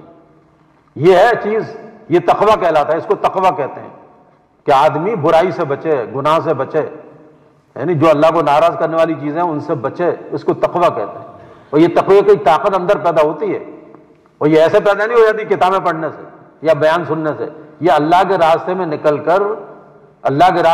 کر جان و مال لگانا اور دعوت کے ماحول میں وقت لگانا، تب یہ چیز اندر پیدا ہوتی ہے، یہ طاقت اندر آتی ہے، ایمان میں طاقت آتی ہے جو آدمیوں کو ہر حال میں کھڑا کر دیتی ہر حال میں کھڑا کر دیتی، ایسی طاقت پیدا ہو جاتی ہے۔ تو میرے پیارے بھائیوں، ایسا مبارک کام اور ایسی طاقتور محنت اللہ نے ہمیں یہ دین کی محنت عطا فرمائی ہے۔ اگر ہم اس میں لگے رہیں گے اور اس محنت کو کرتے رہیں گے تو اللہ تبارک و تعالی ہمیں دین کے اندر آگے بڑھاتا رہے گا اور ہمیں گناہوں سے اللہ بچاتا رہے گا اور ہماری زندگی ایک اچھی زندگی بن جائے گی۔ اور قبر میں پہنچتے ہی جیسی سوال ہوگا کہ آپ کا دین کیا ہے تو ہم کیا کہیں گے کہ ہمارا دین اسلام ہے نا، ہمارے سوال کا جواب حل ہو گیا، مسئلہ حل ہو گیا، کیونکہ ہم نے دین سیکھا اللہ کے راستے میں نکل کر۔ تو دین کا سیکھنا، دین پر چلنا اور دین کو دوسروں تک پہنچانا، یعنی دوسروں کو بھی دیندار بننے کی فکر دلانا، ان کو بھی تیار کرنا تاکہ وہ بھی دیندار بنے، وہ بھی ایمان کے اچھے لوگ بنے، اس کے لیے اللہ تعالیٰ نے یہ محنت دی ہے۔ اور اس میں دو دھاری تلوار ہے کہ آدمی کا اپنا نفع ہے زبردست کہ اپنی زندگی بدلتی ہے، اپنی سوچ بدلتی ہے، اپنا یقین بدلتا ہے، اور جہاں محنت ہوگی اور یہ بندہ جس کے اندر محنت کرے گا ان کی بھی سوچ بدلتی ہے، ان کا یقین بدلے گا، ان کے اوپر اس کا اثر پڑے گا۔ اور ہم یہی کرتے ہیں کہ ہم جہاں بھی جاتے ہیں تو لوگوں کی اصلاح کے نہیں جاتے، کوئی بھی جماعت کسی کی اصلاح کے لیے نہیں جاتی ہے، بلکہ لوگوں کے اندر اپنی اصلاح کی فکر پیدا ہو جائے، اس فکر کو بیدار کرنے کے لیے جماعتیں جاتی ہیں اللہ کے راستے میں۔ جیسے بعض لوگ کہتے نہیں کہ بھائی یہاں ایک صاحب نے کہا کہ صاحب کیوں آئے ہو، اور ہمارے بھولے والے ساتھی ایک دم کہہ دیتے ہیں کہ صاحب دین سیکھنے کے لیے آئے ہیں. تو کوئی غلط جواب تو نہیں ہے یہ کہ دین سیکھنے آئے ہیں. تو وہ بڑے ٹپیکل لوگ ہوتے ہیں نہیں، انہوں نے کہا کہ آپ دین سیکھنے کے لیے یہاں کیوں آئے ہیں، ہم کیا دین سکھائیں گے آپ کو، ہم تو دنیا دار لوگ ہیں، ہم کیا دین سکھائیں گے آپ کو، دین سیکھنا تھا تو آپ دیوبند جاتے، وہاں دین سکھایا جاتا ہے. یہاں کیوں آ گئے آپ انگلینڈ کے اندر، امریکہ کے اندر، یہاں کون دین سکھائے گا آپ. اب وہ بیچارے چپ ہو گئے. تو پوری بات کہنی چاہیے، پوری بات کہنی چاہیے. پوری بات یہ ہے کہ بھائی ہم اس لیے نکلے ہیں کہ ہمارے اندر بھی دین آئے، اور جتنے ہمارے بھائی ہیں ان کے اندر بھی دین پر چلنے کی فکر پیدا ہو، ان کے اندر بھی ہدایت کی فکر پیدا ہو، اصلاح کی فکر پیدا ہو. اس فکر کو بیدار کرنے کے لیے ہم جاتے ہیں پوری دنیا کے اندر. ہر ایک سے ہی کہتے ہیں کہ بھائی ہم بھی اچھے بنے اور آپ بھی اچھے بنو، ہم بھی جنت والے بنے آپ بھی جنت والے بنو. اس کے لیے نکلنا ہوتا ہے اللہ کے راستے میں. دوہری ذمہ داری ہے ہمارے اوپر کہ خود دین پہ چلنا اور دوسروں کو دین پر چلنے کی فکر پیدا کرنا ان کے اندر، تاکہ وہ بھی اللہ کے راستے میں نکل کر دین سیکھنے والے بن جائیں. یہ ہے اصل چیز. اس کے لیے نکلا جاتا ہے، گاؤں گاؤں جایا جائے گا کیونکہ مسلمان تو ہر جگہ پھیلا ہوا ہے. سارے مسلمان ہر جگہ پوری دنیا میں مسلمان رہ رہے ہیں، کہاں کہاں رہ رہے ہیں. تو ہر جگہ جانا ہے اور ہر ایک کو خوشامد کر کے اس بات میں آمادہ کرنا کہ بھئی اپنے دین کی فکر کرو، اپنی آخرت کی فکر کرو. مرنے سے پہلے دین سیکھ لو تاکہ مرنے کے بعد پچھتانا نہ پڑے. یہ فکر دلانا اس کے اندر یہ فکر بیدار کرنا، مل کے ملاقات کر کے، عمومی گشت کے ذریعے، خصوصی گشت کے ذریعے اور ملاقاتیں کر کے ہر ایک کے پاس جا کر کے یہی بات کہنی ہوتی ہے. کسی سے ہم کچھ نہیں مانگتے، نہ پیسے مانگتے ہیں، نہ کھانا مانگتے ہیں، نہ برتن مانگتے ہیں. اللہ کے گھر میں قیام کرتے ہیں، اپنے پیسے، اپنے برتن، اپنے بستر لے کر کے جماعت جاتی ہے، مسجد میں ٹھہرتے ہیں اور لوگوں کے پاس جاتے ہیں ان کے اندر اس بات کو، اس کی درخواست کرنے کے لیے کہ بھئی جیسا ہم نکل کے آ گئے آپ بھی نکلیے اللہ کے راستے، آپ بھی نکل کر اپنا دین سیکھیے. ہر آدمی اپنی اپنی قبر میں جائے گا تو ہر آدمی کو اپنا اپنا دین سیکھنا ہے، اپنا اپنا دین سیکھنا ہے ہر آدمی کو. یہ نہیں ہے کہ بھئی ہمارے گھر میں تو فلاں صاحب نماز پڑھ لیتے ہیں تو کافی ہے، ایسا تھوڑی ہے کوئی. یہ کوئی ولیمے کی دعوت تھوڑی ہے کہ ولیمے کی دعوت میں میری جگہ تو چلا جا. کیوں بھائی بعض مرتبہ تو یہ خراب ہوتی ہے باپ کی، تو باپ کہہ دیتا بیٹا تو چلا جا، میں تو نہیں جا پاؤں گا. اب بیٹا کھا کے آ گیا ولیمے کی دعوت. تو کیا دین کا معاملہ ایسا ہے؟ وہ آتا نہیں ہے واقعہ. ایک واقعہ آتا ہے نا، وہ حضرت شیخ نے لکھا ہے کہ ایک آدمی نے بہت بڑا مکان بنوایا، بہت بڑا مکان، اور جب مکان بن کے تیار ہو گیا تو دعوت کی، پھر سب کی دعوت، مکان کی دعوت کرتے ہیں نا لوگ نئے مکان کی. اب سارے لوگوں کو بلایا اس نے اور لوگ کھانا کھا رہے تھے سینکڑوں کی تعداد میں، اور ایک بہت اونچے سے تخت پر وہ ایک ٹانگ کے اوپر دوسری ٹانگ رکھے ہوئے بیٹھا ہوا، تکیہ لگائے ہوئے، اور وہ دیکھ رہا تھا کہ لوگ کھانا کھا رہے ہیں میرے گھر میں. اور وہ یہ سوچ رہا تھا کہ ہر لائن کا اتنا سامان جمع ہو گیا ہے میرے گھر میں کہ برسوں خریدنا نہیں پڑے گا، برسوں. کیونکہ جب بڑا مکان ہوتا ہے تو سامان بھی چاہیے بڑے مکان میں بھرنے کے لیے، چاہے خالی پڑے رہیں کمرے، لیکن کمرہ خالی تو برا لگتا ہے نہیں بھائی. تو ہر کمرے میں ڈبل بیڈ، ہر کمرے میں یہ چیز ہونی چاہیے، چاہے بند رہے وہ، اور روز صفائی کرانی اس کی. پھر تو وہ یہ سوچ رہا تھا کہ بھئی اتنا بڑا مکان بن گیا، اتنا سامان بھرا ہوا ہے کہ برسوں خریدنا نہیں پڑے گا. یہ بات آئی تھی اس کے دل میں. اتنے میں کسی نے دروازہ نوک کیا، کسی نے دروازہ کھٹکھٹایا. تو اس کے جو خدام تھے نا، خادم بہت سارے، وہ دوڑے ہوئے گئے کہ دیکھو کون آدمی ہے. تو دیکھا کہ ایک فقیر ہے، فقیروں کا جھولا پڑا ہوا ہے، وہ سیدھا کپڑے ہیں، اس نے دروازہ نوک کیا تھا. تو جب دیکھا فقیر کو تو فقیر نے کہا کہ وہ جو بیٹھا ہوا ہے نا ٹانگ پہ ٹانگ رکھے ہوئے تخت پہ، اسے بھیج دو میرے پاس. بتاؤ اتنا بڑا آدمی، اتنا بڑا رئیس، اور ایک فقیر یہ کہے دروازے پہ اسے بھیجو، وہ جو بیٹھا ہوا ہے تخت کے اوپر اسے بھیجو میرے پاس. اب وہ جا کر کے انہوں نے یہ بات کہہ دی اس سے، اپنے آقا سے. خادموں نے اپنے آقا سے کہا کہ صاحب وہ فقیر آیا ہے، اس نے نوک کیا تھا دروازہ اور وہ آپ کو بلا رہا ہے، یہ کہہ رہا اسے بھیجو وہ جو بیٹھا ہوا ہے. تو اسے اتنا غصہ آیا، غصے میں غر آیا وہ، اور یہ کہا کہ اس کہنے کا مزہ نہیں چکھایا تم نے. اس کی ہمت کیسے ہوئی یہ کہنے کی ایک فقیر آدمی کی کہ جو مجھے بلا رہا ہے اپنے پاس، اس کا مزہ نہ چکھایا؟ یعنی کیا مطلب کہ ایک ریپٹ مارتے اس کے، ایک چانٹا مارتے، یہ بات کہی کیسے اس نے؟ سمجھے نہیں؟ تو پھر آئے وہ خادم دوڑے ہوئے اور یہ کہا کہ ہمارا آقا نہیں آئے گا تجھ جیسے فقیر کے پاس. تو فقیر نے کہا کہ وہ ضرور آئے گا، اس سے کہہ دو جا کر کے کہ وہ ضرور آئے گا. پھر وہ گئے اتنے میں دیکھا فقیر وہیں پہنچ گیا تخت کے پاس. اب وہ تخت پہ بیٹھا ہوا ہے اور جا کے فقیر نے یہ کہا کہ تیری موت کا وقت آ گیا ہے اور مجھے تیری روح نکالنی ہے. بس اب تو چہرہ فق ہو گیا اس کا. یہ ہے موت. سارا نشہ اتر جاتا ہے جب موت آتی ہے. بڑے بڑے نشے سوار ہوتے ہیں آدمی کے اوپر. کسی کے اوپر مال کا نشہ, کسی کے اوپر حکومت کا نشہ ہے نہیں, کسی کے اوپر جوانی کا نشہ, کسی کے اوپر جہالت کا نشہ. بڑے بڑے نشے ہوتے ہیں اور جیسی موت کا فرشتہ سامنے آتا ہے نا سارے نشے اتر جاتے ہیں. یہ ہے بہت خطرناک چیز ہے, یہ معمولی چیز نہیں ہے. یہ موت جس کا نام ہے سارے نشے اتار دیتی ہے. تو اس فقیر نے یہ کہا کہ مجھے اللہ تعالیٰ نے بھیجا ہے, مجھے تیری روح نکالنی ہے. تو بس اتنا سنتے ہی ایک دم گڑ گڑانے لگا وہ اور چہرہ فق ہو گیا, اس کا زرد پڑ گیا, پیلا ہو گیا. اور پھر اس نے اپنے مال کو جمع کیا اور مال سے یہ کہا کہ تو نے مجھے اپنے رب کی عبادت نہیں کرنے دی. مال نے یہ کہا کہ ہم تو یہ روکتے تھوڑی تھے, ہماری وجہ سے ہی تو یہ سارے نقشے کرتا تھا, نقشے بازی ساری. اب بہرحال پھر اس فقیر نے کہا کہ تو یہ جو کرنا ہے کر لے ورنہ میں تیری روح نکالنے والا ہوں. تب دیکھیے اصل بات جو میں کہنے والا تھا وہ یہ تھی کہ اس نے یہ کہا, اس رئیس نے, جو نشہ ہوتا ہے نا آدمی نشے میں یہ بات کرتا ہے, اس نے یہ کہا کہ ایسا ہے کہ میرے بدلے میں ان میں سے کسی کو لے لو. جو یہ خدام نظر آ رہے ہیں نا, یہ جتنے ٹہلتے ہوئے نظر آ رہے ہیں, کہ مجھے چھوڑ دو اور میرے بدلے میں انہی کو لے جاؤ, ان میں سے کسی کو لے لو. تو وہ کہنے لگا کہ تیری روح نکالنے کا وقت آیا ہے, ان کا نہیں آیا ہے. ان میں سے کسی کو نہیں لے جاؤں گا, تجھے ہی لے جاؤں گا. تجھے کو لے کے جانا ہے, تیرا وقت آ گیا. یہ ہے موت. سمجھا نہیں؟ کھیل کتنا کے بگاڑے موت نے اور کیسے کیسے گھر اجاڑے موت نے. سارا کھیل بگڑ جاتا ہے ذرا دیر میں اور گھر کے گھر اجڑ جاتے ہیں. جب ذمہ دار آدمی چلا جاتا ہے نا گھر کا تو پورا کھیل بگڑ گیا. یہ ہے. تو موت اس کا نام ہے. اس لیے موت کی تیاری, آخرت کی فکر. سمجھے نہیں؟ آخرت کی فکر یہ ہے اصل چیز. تو میرے پیارے بھائیوں, یہ فکر کیسے بیدار ہوگی ہمارے اندر آخرت کی اور موت کی؟ یہ اللہ کے راستے میں نکل کر. یہ دھوکہ کھل جاتا ہے. آدمی جب جماعت میں نکلتا ہے نا دھوکہ کھل جاتا ہے اور آدمی اپنی زندگی کو صحیح رخ پہ لے آتا ہے موت سے پہلے پہلے.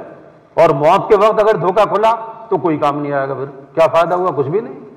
موت آنے والی ہے, اب کیا کریں گے؟ تو میرے پیارے بھائیوں, موت سے پہلے پہلے یہ دھوکہ کھل جائے, اس کے لیے اللہ کے راستے میں نکلنے کی دعوت دی جاتی ہے. 4 مہینے کے ارادے کرائے جاتے ہیں. تو اس کے لیے 4 مہینے کے ارادے کر لیں سب لوگ, اور اس سال جو 4 مہینے لگائیں گے طلبہ یا غیر طلبہ وہ اپنے نام لکھوا دیں. اس سال کے 4 مہینے انشاءاللہ. اس سال 4 مہینے کون کون جائیں گے اللہ کے راستے میں؟ جماعتیں ماشاءاللہ ونٹر ویکیشن کی بھی نکلی ہوئی ہیں. اعظم صاحب مصطفی مسجد 4 مہینے کے ارادے کریں. عبدالستار صاحب,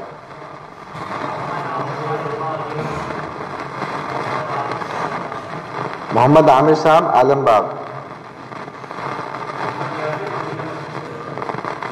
یاسر صاحب مدینہ مسجد. اور فرمائیے, ارادے کریں ماشاءاللہ. 4 مہینے کے ارادے کریں. چلے کی کوئی جماعت ہو کسی مسجد کی تو وہ بھی لکھوائیں. چلے کی جماعت جنوری میں جہاں جہاں سے چلے کی جماعتیں ہیں وہ لکھوائیں اپنے. کہاں, کس مسجد کے؟ نواب صاحب نشاط باغ. فرمائیے ماشاءاللہ.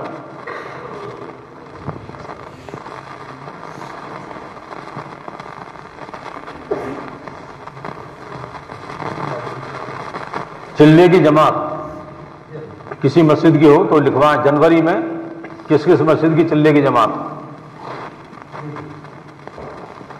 کوئی نقد جانے والا ہو ونٹر ویکیشن میں ابھی تو وہ بھی لکھوا دیں, ان کا مشورہ بھی ہو جائے گا. ہے کوئی نقد جانے والا آج کل میں؟ آج کل ماشاءاللہ جماعتیں نکل رہی ہیں اور جماعتوں میں جانے والے روزانہ مشورے میں آ رہے ہیں. اس وقت کوئی ہو نقد جانے والا تو لکھوا دے, ابھی مشورہ ہو جائے گا انشاءاللہ.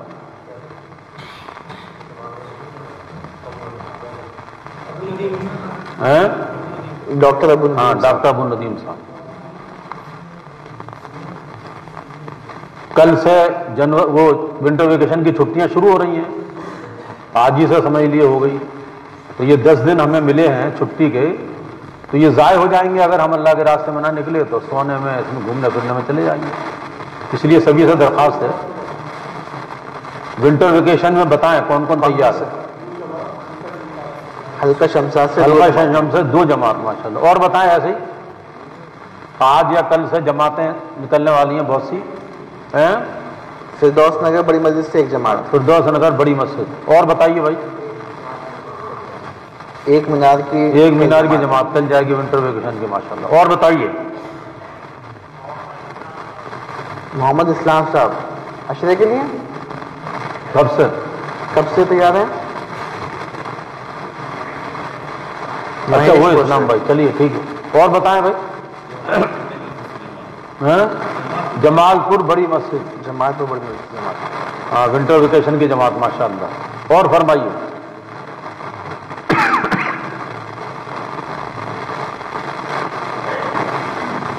جمال پور بڑی مسجد، اور بتائیں بھائی۔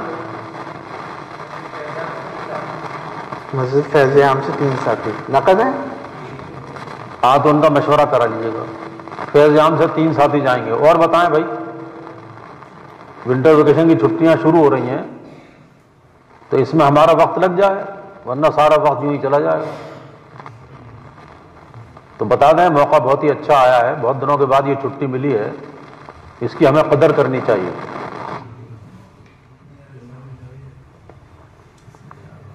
اور بتائیں، اب سہروزہ جماعت بتا دیں، سہروزہ جماعت اگلے ہفتے کی، یہ جو جمعہ آنے والا ہے اس میں کہاں کہاں سے ہیں؟ 3 دن کی جماعت ہے۔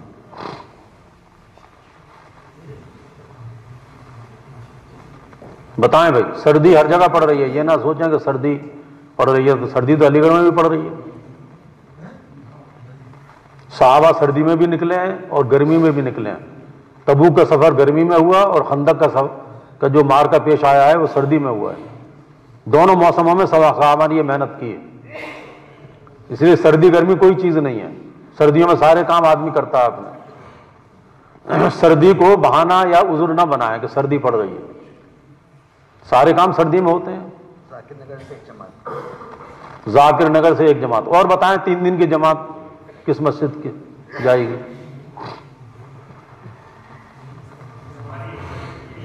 مدینہ مسجد کی 1 جماعت، باغ جنت کی 1 جماعت، باغ جنت ماشاءاللہ، اور بتائیں۔ جمال پور بڑی مسجد، مسجد عمر کی جماعت، اور بتائیے ماشاءاللہ، اور فرمائیے کہاں کہاں کی جماعتیں؟ 3 دن کی جماعت، مسجد امان کی جماعت، اور ارادہ کریں۔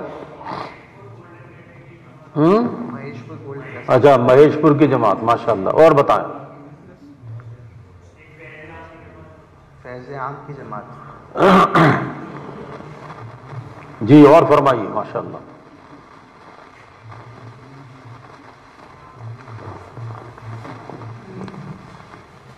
اور بھائی اپنے مقام پر رہتے ہوئے اپنی مسجد وار جماعت میں جڑ کر چند اعمال ہیں ان کو کرنا ہوتا ہے، اس میں روزانہ کسی نہ کسی نماز کے بعد تعلیم ہوتی ہے، اس تعلیم میں جم کے بیٹھیں، یہ تعلیم جو ہے ایمان کو بڑھانے والی ہے، عمل کا شوق پیدا کرتی ہے۔ گھر میں بھی یہی تعلیم ہو، جو محلے والے حضرات ہیں ان کے لیے گھر کی تعلیم، روزانہ مشورہ ہوتا ہے چند منٹ، اس میں بیٹھ جائے کریں، فکر کیا ہوتی ہے، اور روزانہ ملاقاتیں کریں اپنے ایمان کو بڑھانے کے لیے اور محلے میں ماحول بنانے کے لیے۔ وہ 2.5 گھنٹے کی محنت ہے روزانہ کی، یہ روزانہ کے کام ہیں جو کرنے کے ہیں۔ ہفتے میں 2 گشت ہیں، اپنا گشت اور دوسرا گشت، اور مہینے کے 3 دن ہر مہینے، اور اس کے ساتھ انفرادی اعمال ہیں ان کی پابندی ضروری ہے، اس میں تکبیر اولیٰ کے ساتھ نمازوں کا اہتمام۔ ابھی ایک جوڑ ہوا تھا، اس میں جانا ہوا تو بہت بڑے بزرگ ہیں حضرت مولانا ابراہیم صاحب دیولا دامت برکاتہ، انہوں نے یہ فرمایا کہ بغیر انتظار کی نماز پھسپھسی ہوتی ہے، یہ فرمایا بغیر انتظار کی نماز، جو بھاگ دوڑ والی نماز ہوتی ہے نا کہ بھاگتے بھاگتے پہنچی ہو جلدی سے نیت باندھ لی جا کر کے، تو اس کے لیے کہا انہوں نے کہ انتظار کے بغیر جو نماز پڑھی جائے گی وہ پھسپھسی ہوگی، کمزور، اس لیے انہوں نے ترغیب دی کہ انتظار والی نماز پڑھیں، انتظار والی نماز پڑھیں کہ پہلے سے پہنچیں مسجد کے اندر اور نماز کا انتظار کریں۔ نماز کا انتظار بھی نماز ہی میں داخل ہے ایک طرح سے۔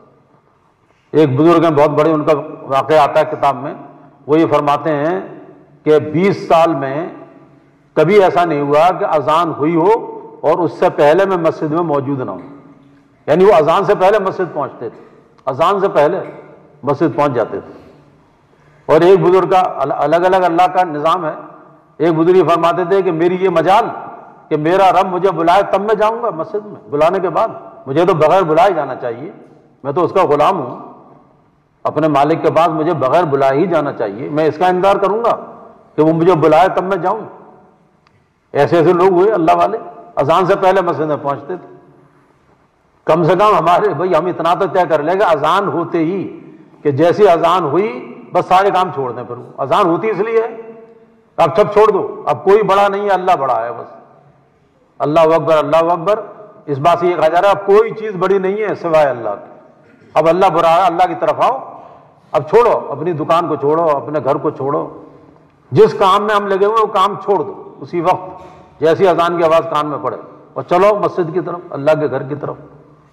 اذان اس لیے ہوتی ہے، تو اتنا بھی اگر کر لیں گے تو انشاءاللہ تکبیر اولیٰ نہیں نکلے گی ہماری، یعنی ایک بزرگ تھے نادر علی خان صاحب، وہ تکبیر اولیٰ کی بہت زیادہ ترغیب دیتے تھے، بلکہ چلہ لگا کے کوئی آتا تھا تو چلہ کیسا لگا اس کا پیمانہ ان کا یہی تھا، چلہ لگانے والے سے یہی پوچھتے تھے کہ ہاں بھائی کتنی تکبیر نکلی تمہاری چلے میں، تکبیر اولیٰ کتنی نکلی؟ تو کوئی اگر یہ کہتا تھا کہ ایک بھی نہیں نکلی تو کہتے تھے لگ گیا چلہ، چلہ لگ گیا تمہارا اگر کوئی تکبیر نہیں نکلی تو، ورنہ جماعت میں تکبیر نکل جاتی ہے، مسجد کے اندر رہ رہے ہیں اور پھر بھی تکبیر نکل گئی، تکبیر اولیٰ۔ تو تکبیر اولیٰ کا اہتمام کریں، یہ ہے، یہ بہت پہلی ذمہ داری ہے کہ نماز تکبیر اولیٰ کے ساتھ، بلکہ انتظار والی نماز پڑھیں کہ پہلے سے پہنچے نماز میں، اطمینان سے سنتیں پڑھیں اور پھر فرض کا انتظار کریں، یہ ہے ہمارے بڑوں کی طرف سے۔ دوسرا عمل جو ہے روزانہ تلاوت کریں قرآن پاک، تلاوت کرنے سے جو ہے نا دل کی گندگی دور ہوتی ہے، اللہ کا قرب نصیب ہوتا ہے، روزانہ قرآن کی تلاوت اور تسبیحات کا اہتمام صبح شام، اور اللہ توفیق دے تو رات میں اٹھ کے تہجد کا اہتمام کریں۔ آج کل لمبی راتیں ہو رہی ہیں، 5:44 تک وقت ہے، بتائیے 5:44 پہ تہجد کا وقت ختم ہو جاتا ہے۔ اگر آدمی 10 بجے سو جائے رات میں اور 5 بجے اٹھے تو 7 گھنٹے ہو گئے نہیں ہو گئے؟ 7 گھنٹے میں تو سوتے سوتے تھک جائے گا بالکل، تو خود بخود آنکھ کھل جائے گی اس کی۔ اب 5 بجے اٹھ کے اپنے استنجا وضو کر کے اور 2 4 6 8 جتنی بھی اللہ توفیق دے وہ تہجد کی نماز پڑھے اور دعا مانگ لے، اور اس کے بعد پھر فجر کی نماز جماعت سے پڑھے۔ اب اس کی رات جو ہے کامیاب بن گئی، بالکل تہجد پڑھ لی اس نے۔ ابھی یہ بزرگ یہاں بیٹھے ہوئے تھے، ابھی گئے اٹھ کے، وہ فرما رہے تھے کہ 5 وقت کی نماز اللہ میاں سے سرکاری ملاقات، اور تہجد کی نماز اللہ میاں سے پرائیویٹ ملاقات، پرائیویٹ 1 to 1۔ آدمی کہتا ہے صاحب گھر آ کے ملوں گا میں آپ سے، الگ سے بات کروں گا گھر پہ، وہاں راز و نیاز کی بات ہوگی، کوئی بھی نہیں ہوگا وہاں، ہم اور آپ۔ تو تہجد کی نماز ایسی ہوتی ہے 1 to 1 کہ اللہ ہے اور اللہ کا بندہ ہے، رات میں کوئی ہے ہی نہیں، اب وہ رو رہا ہے اللہ کے سامنے، اب اللہ تعالیٰ اپنے نور کی چادر اس کے اوپر ڈال دیتے ہیں، اس لیے تہجد پڑھنے والوں کے چہرے نورانی ہوتے ہیں، کیونکہ اللہ تعالیٰ اپنے نور کی چادر ان کے اوپر ڈال دیتے ہیں۔ تہجد کی نماز اتنی اہم نماز ہے، اللہ کا ولی بن جاتا ہے آدمی تہجد پڑھتے پڑھتے، جو تہجد پڑھے گا اللہ کا ولی بن جائے گا۔ اس لیے راتوں کو مانگنا اللہ تعالیٰ سے آج کل کے حالات میں تو اور بھی زیادہ ضروری ہے کہ ہم اللہ سے مانگیں۔ مسلمانوں کے اوپر کتنی مصیبتوں والے حالات آ رہے ہیں، تو ہمیں کم سے کم یہ ہے کہ ہم دعا تو کریں بھائی تہجد میں اٹھ کے اللہ تعالیٰ سے، اپنے لیے بھی، اپنے گھر والوں کے لیے، پورے مسلمانوں کے لیے۔ تو تہجد کی نماز، اس لیے اپنے اخلاق کو اچھا بنائیں، سب کے ساتھ بھلائی کا معاملہ، کسی کے بارے میں برائی کا معاملہ نہ سوچیں۔ سارے محلے والے یہ سمجھیں ہمارے لیے کہ ہر آدمی دھوکہ دے سکتا ہے، ہر آدمی مجھے نقصان پہنچا سکتا ہے، لیکن یہ آدمی مجھے کبھی نقصان نہیں پہنچا سکتا۔ ایسا اعتماد پیدا ہو جائے محلے کے اندر کہ یہ آدمی ایسا ہے جو محلے کے کسی آدمی کو کبھی بھی دھوکہ نہیں دے گا، یہ آدمی کبھی کسی کو نقصان نہیں پہنچائے گا۔ ایسا اعتماد پیدا کریں اپنے محلے کے اندر کہ ہم پھول بن کر رہیں، پھول، اور پھول سے ہر آدمی محبت کرتا ہے، اور یہ پھول بن کے رہنے کا مطلب ہے کہ اخلاق کو اچھا بنائیں، سلام میں پہل کریں، مصافحہ کریں، مسکرا کے ملیں لوگوں سے، یعنی اور خدمت کریں، لوگوں کی خدمت کرنے کا جذبہ پیدا ہونا چاہیے، احسان کا معاملہ کرنا، خدمت کرنا، لوگوں سے محبت کرنا، مسکرا کے ملنا ان سے، سلام میں پہل کرنا، سلامتی آتی ہے سلام کرنے سے، اللہ کے رسول کی سنت ہے۔ یہ کتنی بڑی چیزیں ہیں، یہ اخلاق کہلاتے ہیں۔ تو اخلاق اچھا بنے اور معاملات صاف رہیں، ہمارے لین دین بالکل صاف ستھرا ہو، ہمارا لین دین جو ہے اس میں کوئی کسی کی دوستی نہیں ہے، کچھ نہیں ہے۔ جب معاملہ آ جائے تو انجان بن جائیں، بالکل جیسے میرا کوئی تعلق ہی نہیں ہے، معاملہ صاف رکھو بالکل جس سے جو ہے، ورنہ قیامت کے دن بھگتنا پڑے گا تو، اگر معاملہ صاف نہ رکھا جائے، لین دین کلیئر کٹ ہو بالکل، سمجھے نہیں؟ اور ہماری معاشرت پاکیزہ ہو، سادگی ہے اس میں، حیا ہے، جفا کشی ہے، اور دعاؤں کا اہتمام کریں۔ یہ دعا اللہ کی عبادت بھی ہے اور ہماری حاجت بھی ہے، عبادت کا مغز ہے دعا جو ہے، اس لیے دعاؤں کو بڑھائیں، دعائیں مانگیں اللہ تعالیٰ سے۔ کوئی دعا رد نہیں ہوتی ہے اللہ کی بارگاہ میں، اللہ کی بارگاہ میں دعاؤں کا بڑا اکرام ہوتا ہے، تو دعاؤں کی مقدار بڑھائیں، دعائیں بڑھائیں اللہ کے راستے، تو کریں گے انشاءاللہ۔ اب دعا مانگنا انشاءاللہ۔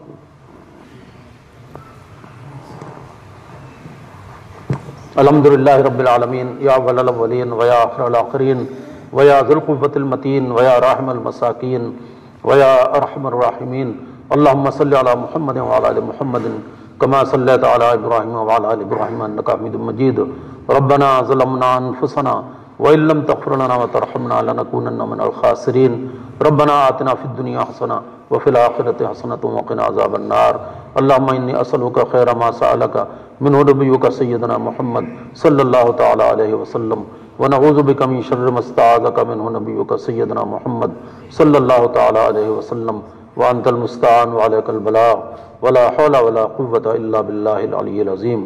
یا اللہ ہمارے گناہوں کو معاف فرما، اے اللہ ہماری خطاؤں سے درگزر فرما، اے اللہ پورے عالم کے انسانوں کو ہدایت نصیب فرما، ہم سب کو ہدایت نصیب فرما، تیرے فضل سے یہ محنت ہو رہی ہے اس کو قبول فرما، اس سے پہلے جتنی دعائیں مانگی گئی ہیں ان ساری دعاؤں کو قبول فرما، اے اللہ جتنے اجتماعات ہوئے، جتنے جوڑ ہوئے، جتنے مشورے ہوئے، جتنی ملاقاتیں ہوئیں، جتنے مذاکرے ہوئے، ان سب کو قبول فرما، جو کچھ اعمال امت سے ہوئے ہیں ساری اعمال پوری امت کے اعمال قبول فرما، اے اللہ آئندہ جتنی جماعتیں نکلنے والی ہیں ان سب کو قبول فرما، تیرے فضل سے جتنی جماعتیں نکل چکی ہیں ان کی بھرپور مدد و نصرت فرما، اے اللہ ان کی حفاظت فرما، اے اللہ حرمین شریفین کی حفاظت فرما، مساجد کی اور مراکز کی حفاظت فرما، خانقاہوں کی حفاظت فرما، اے اللہ مدارس کی حفاظت فرما، سارے مسلمانوں کی جان اور مال کی حفاظت فرما، ایمان اور اعمال کی حفاظت فرما، اخلاق کی حفاظت فرما، اے اللہ ہم سب کی حفاظت فرما، آنے والی بلاؤں اور مصیبتوں سے ہماری حفاظت فرما، حادثات سے بیماریوں سے ہماری حفاظت فرما، جتنے بیمار ہیں ان سب کو شفا نصیب فرما،